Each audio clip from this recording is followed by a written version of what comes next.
Not everyone's going to be able to see the slides in the corners, but I will do my best to describe what I'm talking about. Thank you all for joining. And let's see here. Oh, there we go. So I know the topic's investment. I run a series of clinics. I started 25 years ago. And a couple questions for the group. How many people here have a cell phone? Raise your hand.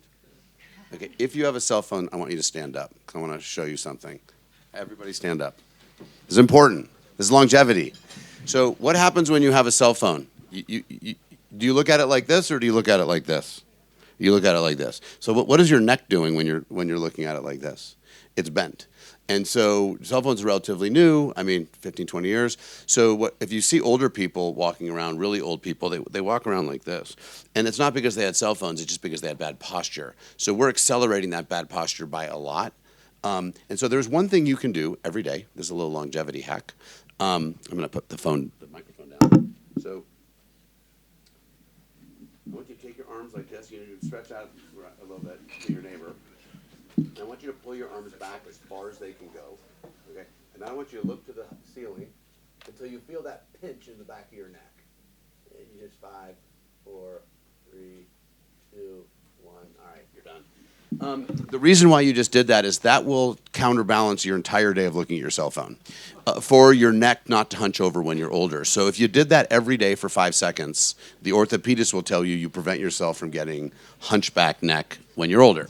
Now, so that's just, so there's a lot of things that are super interesting that nobody knows about, but they don't really think about. But I think if you stack these things in your daily life, it'll be good. A couple of questions when it comes to longevity for me. One is, and you guys can answer this in your head. I think I know the answer.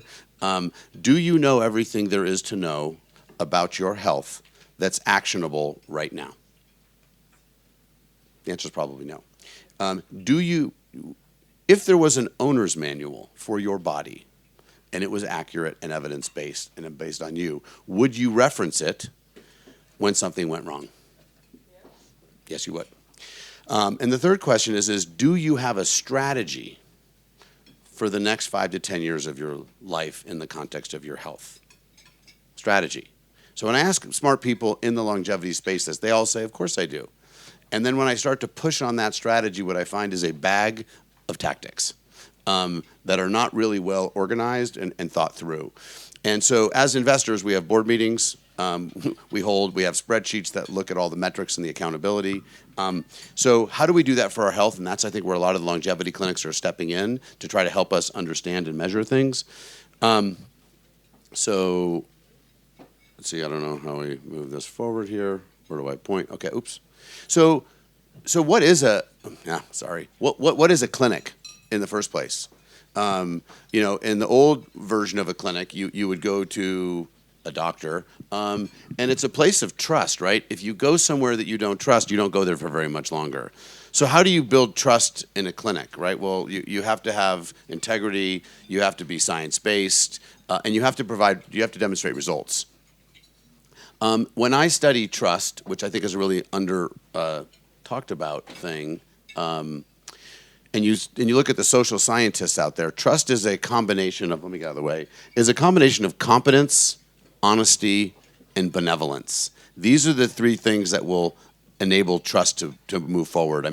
You can lie to somebody, a little lie to show up at a surprise birthday party, but you did it because you were benevolent, and you can be a little dishonest because benevolence trumps, I hate to use that word, honesty and competence.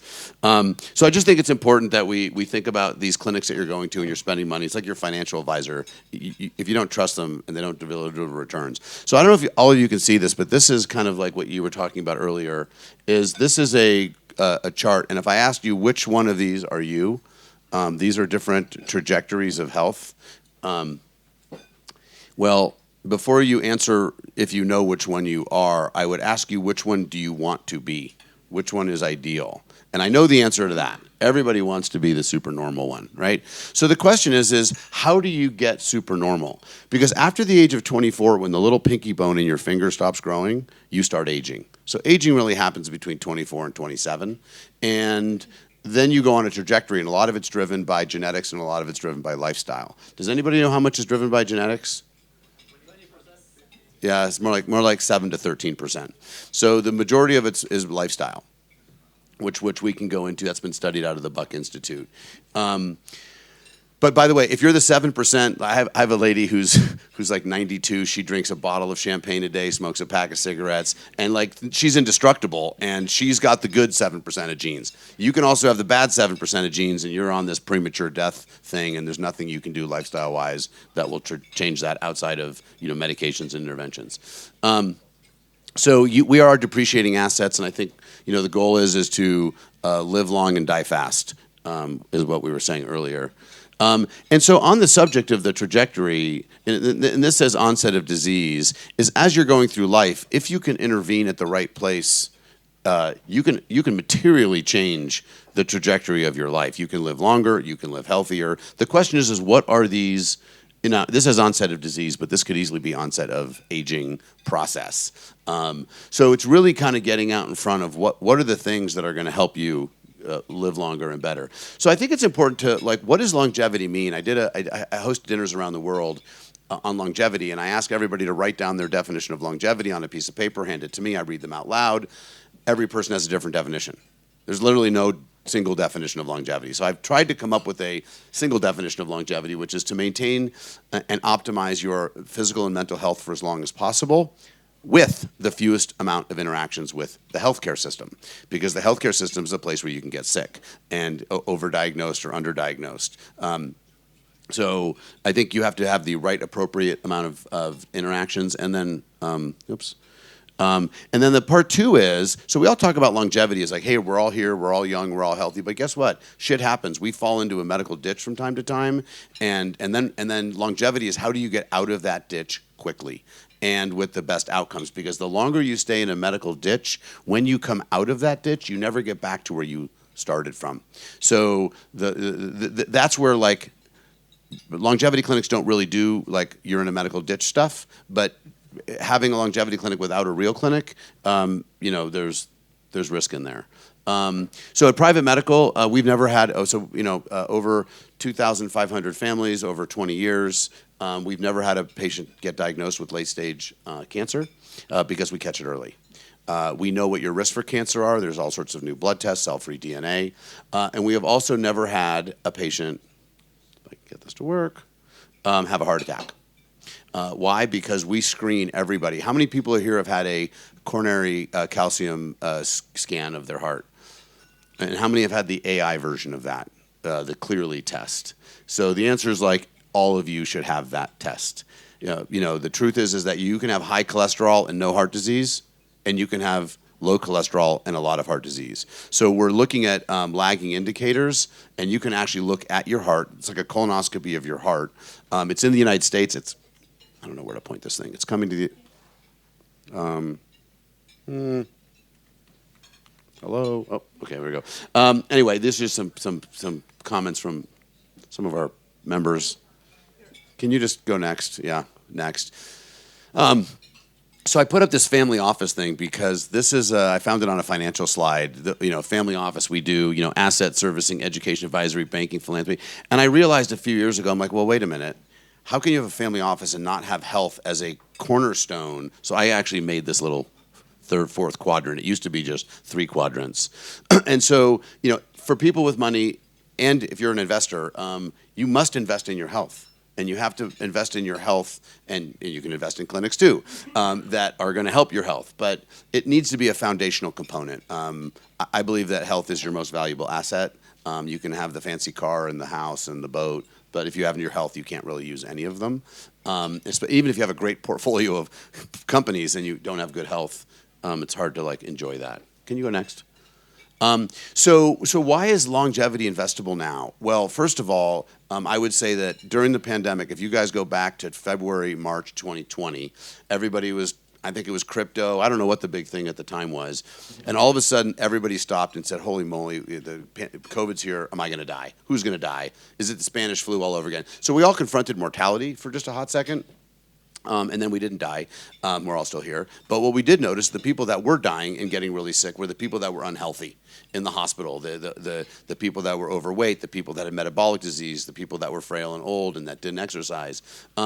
So, fast forward to everybody who made it out the other side was like, I think I'm going to pay attention to my health now. So I think the pandemic, and then my friend Peter Attia wrote his book. That kind of got everybody excited. But the other thing that happened is the extreme rise in ultra high net worth individuals, and even high net worth individuals with disposable income, and the fact that people could spend money on themselves and they didn't have to go through their NHS or health insurance in the United States. It's like, this is something we can spend my own disposable money on. It was hard for a lot of people to go, wait a minute, I've got health care for free, to I'm going to spend $4,000 or in my case, $50,000 on someone who's going to advocate for me. So relatively new concept broadly last 5 years. And then next slide. And then the rise of concierge medicine, which is private doctors. It's been on Harley Street for a long time. But in the United States, I was one of the first ones to start these clinics. If you go back to 2002, it was just like me. And then now it's a $15 billion industry and growing probably faster than that. Next slide. So I want to just briefly talk about types of clinics. I think this is kind of where the rubber meets the road here a little bit. Is you have the traditional clinics, the ones you go to the doctor here in Davos or Switzerland, or your GP. It's sick care. It's traditional primary care. It's usually some version of academic medicine. Little focus on optimization. Very reactive. You go there when there's a problem, and then you move into these relationship care models. Something that I kind of pioneered a long time ago, which is these concierge practices where you pay a membership fee, and my goal is to keep you healthy. And as I like to say, in the model where you pay a subscription fee and nothing else, your good outcome is my good income. Your bad outcome is my bad income. So I am now on the same side of the ledger as you in terms of your health, because it's my bad income because I will spend more time against a fixed fee. So marginal erosion of my fee, the sicker you get or the worse I take care of you. So I'm highly motivated to keep you out of my office and keep you super healthy.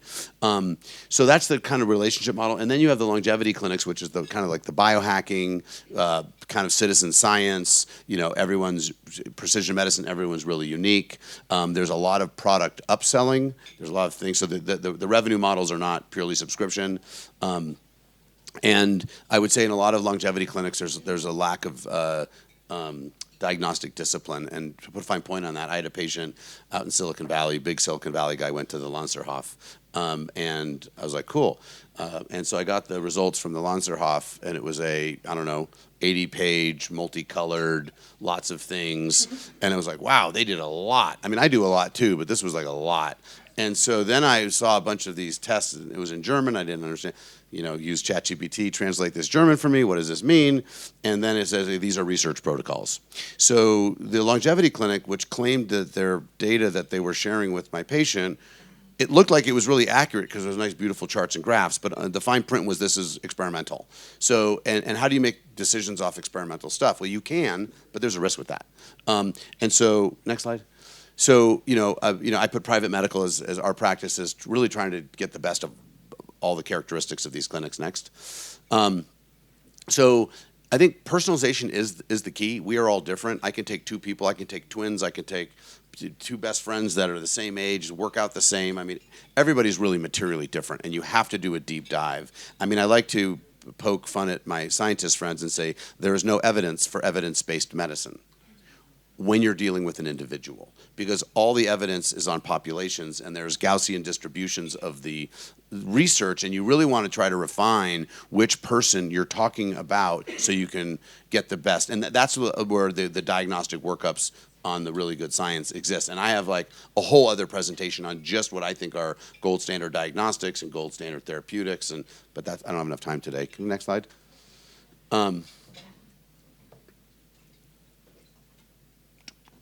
So this is kind of the hype. Can we live to 200? And by the way, the blue zone story that we heard earlier, all the blue zones have pension fraud in those regions. That was uncovered by some scientists. It wasn't just in Greece. Every region in Japan after the World War, they're all people collecting money from dead people, which is fascinating because the blue zone. Now, the truth is the blue zones, if you eat well and exercise and live with your grandkids and help out and you do all those things, those are all true foundational things. But right now, I mean, if you guys go out and hang out with a bunch of 90-year-olds or 100-year-olds, like, I mean, their bowels don't really work that well. Their bladder doesn't work. Their joints, there's a lot of problems. There's very few really healthy people that make it past the 90s.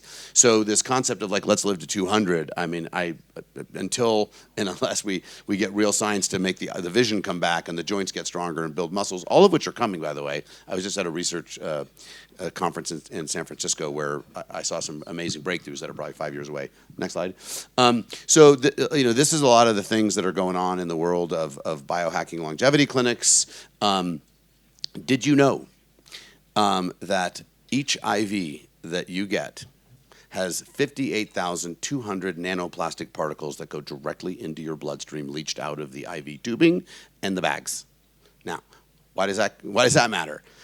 Well, nanoplastics are not good for the body, and they accumulate in the brain and in the ovaries and testicles. So I just wrote a white paper with the dean of Harvard's Center for Environmental Studies on how do you get rid of nanoplastics in your life. It is a thing, and if you focus on like all the biohacking things, but you don't start removing things instead of adding things. So if you need a blood transfusion, get an IV. But like I would, and there are 3 companies now that are starting to make tubing and bags that don't leach plastics. But just know you're putting a lot of harm in your body if you think you're getting a wellness IV, because whatever that wellness stuff is, you're getting the plastics too. So there's just it's not all happiness and mirth because you're doing it. Next slide. And so just on that subject, I don't know if you can see this, but I'll read some of them, is the difference between science and pseudoscience or snake oil. Like this is like my framework. Science is reproducible and pseudoscience is not. Science embraces criticism. If you've ever been to a scientific conference, everybody argues with each other. Pseudoscience is hostile. If you go on Twitter and tell someone their thing doesn't work, you're going to get canceled or shut down, and they're going to tell you to, F off somewhere. And the truth is that science actually seeks falsifications. They want you to prove them wrong. That's why they do these randomized peer-reviewed trials. And pseudoscience will only seek confirmations. They only speak to the benefits, not the risk. Pseudoscience tends to be dogmatic. It's you don't know what you're talking about. Only I do. Pseudoscience has celebrities. Science generally doesn't. And pseudoscience makes claims beyond the truth. So I just think like whenever anybody comes to me, I was at a cocktail party, doc, and this guy told me about this new stem cell or peptide. What do you think? And I said, well, what does the evidence say? I don't know. I mean, my friend's smart. I'm like, no. First principles. If you're going to put something in your body or on your body or do something to your body, you should know the evidence, right? Next slide. Because these are like categories: longevity, inflammation, nutrition, brain, men's health, women's health, sleep science, environmental health, metabolic health. So these are all the things that actually matter to your life and how you prosecute your health. So I'm going to show you. I'm going to have you hit next on a couple things here. But so if you go to longevity, hit next. It's peptides now, right? Inflammation is immune boosting IVs. Nutrition and drink is detox teas. Women's health is hormone balancing supplements. Men's health is human growth hormone and testosterone. Brain and cognition is nootropic stacks. Sleep science is circadian reset protocols. Environment health is heavy metal detoxes, and metabolic health is metabolic boosters. So, like, there's a new language that the longevity field is picking up to try to talk about these things. Next slide. But as investors, those who are going to go out and invest in clinics, next slide, click, you can optimize for revenue or you can optimize for outcomes. And if you optimize for revenue, because money's money, and if you give $1 and you get 10 back, that's great. But what you're doing is dirtying the field. Then ultimately we're going to have a whole bunch of clinics and people that are not healthy and some people that are rich. So I encourage everybody who's investing to really look at outcomes next. Almost done. And so this slide just shows efficacy and safety. If it's safe and effective, it's probably FDA approved. Cool. If it's safe and not effective, like a lot of things, well, you just have expensive urine. You put something in, you pee it out. If it's effective and not safe, you're gambling. You're gambling with your health. And if you gamble with your money and you lose it, you can make it back. If you gamble with your health, you may not get it back. So be very, very careful when you're gambling with your health. And obviously, if it's not safe and not effective, you're an idiot. Next. So going back to aging clocks, this is out of Denmark, 20 years, a company called Supar. They're just coming online in Europe and the United States. It measures, A1C, what measures glucose in your body. This measures inflammation, and that's a proxy for aging. This is me, so I did pretty good. Next slide. Okay, I'm going to tell one story, and then I'm done. So this is a patient of mine, 44-year-old guy, Mr. Longevity, went to the gym, and he found a longevity guy. He said, oh, it's great peptide. You got to do this peptide. Next slide.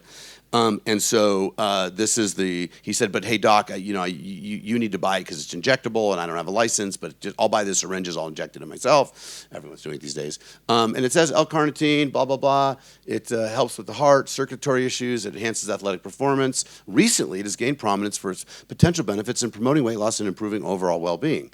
Well, everyone's doing it, and everyone feels great. So what question did I ask him? Anyone want to? Huh? What's the evidence? What's the evidence? What's the other question I asked him? Because he wasn't going to hear. He was going to tell me all his friends said it works. That was the evidence. I asked him, how do you know there's L-carnitine in here? He's like, what do you mean? It says so right there. I said, well, yeah, I don't know, but I don't know this company. Do you know this? So I said, listen, there's a guy in New York that runs a big testing company that tests all the drugs that come in from China and India to the United States that are approved. I said, it's $10,000. Can I spend one of your Bitcoin pieces and do this and do the test? So we did the test, and the CEO of this major testing company called me and said, Jordan, I want to verbally tell you these results so you understand what this is. I was like, holy smokes, like that's not good. So do you want to see what was in here? Yes. You sure? Yes. Okay, next slide. Okay, this is what was in here. So L-carnitine, the expected ingredient, was in there at the right doses. But so was 5,2-aminopropyl 2,3-dihydro-1H-indene. That is MDMA, okay? That is an MDMA fragment, okay? What does that mean? That means you're going to feel really good after you do this thing, and you're going to tell all your friends, okay? But hold on a second. It gets a little more scary here. I mean, that's kind of funny. The next ingredient at high concentration is prosulfocarb, which is an herbicide. Kills plants. The hell's that doing in there? I don't know. And then the next ingredient is a fatty acid capsaicin-related product. Not good. Shouldn't be in your body. And the next one is another MDMA derivative, another psychoactive substance to make you feel good. And then there's like this other random tetramethylphosphonium ion. So, by the way, like you have no idea unless you spend the money on what is in the things that you're putting in your body. Next slide. And I think I'm kind of wrapping up here. So briefly, this is private medical. We've been around for 22 years or longer. We charge $45,000. I've been building a network of experts that I can diligence, the top scientists in the world. We host an event in Napa every year on longevity. And this just goes to show that if you do the right thing and you're on the right track, you will grow. And we have no investors right now and no debt and growing at 25% a year.